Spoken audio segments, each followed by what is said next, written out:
Anasimama Daniel, sema amina. Amen. Anasema hii lakini yuko Mungu wa mbinguni. Ukiangalia ule mstari wa 27 anazungumza kwa uzito. Daniel akajibu mbele ya mfalme. Daniel answered before the Akasema king. ile siri He said that aliyeuliza secret mfalme that the king wenye asked, hekima hawawezi kumfunulia wise mfalme, men cannot reveal it to wala him. wachawi, wala waganga, wala wanajim. Tukizungumzia wenye hekima, When you speak about wise yani men, unachukua mfano kama hapa Tanzania you hii, take for example here in Tanzania, chukua vyuo vyote, take all the chukua universities, Mzumbe, take chukua Mzumbe, UD, take UD, Sokoine, sijui yote, all of Sauti, Sauti, Tumaini, haiwezi kutoa siri they hiyo. cannot reveal the secret.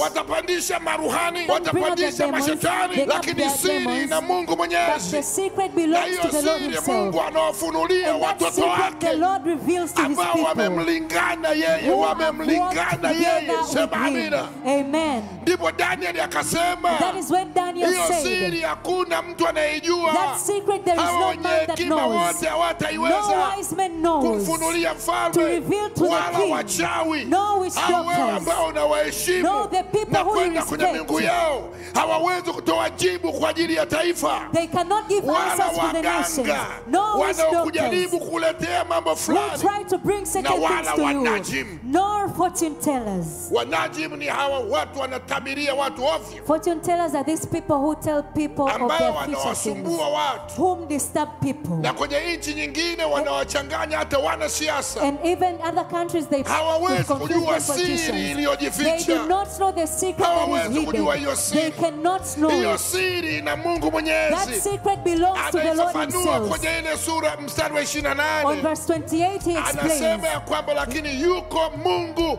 mbinguni that there is a God in afunuaye siri. heaven who Sema can amina. reveal the secrets. Yuko Mungu mbinguni There is a God afunuaye in siri. heaven who can reveal Na the ule Mungu wa secrets. mbinguni And that God in heaven, anaotafuta wa vijana he's looking for young men waliomlingana who are Mungu walking ili together with waweze him kutoa so nafsi that zake. they can give the answers.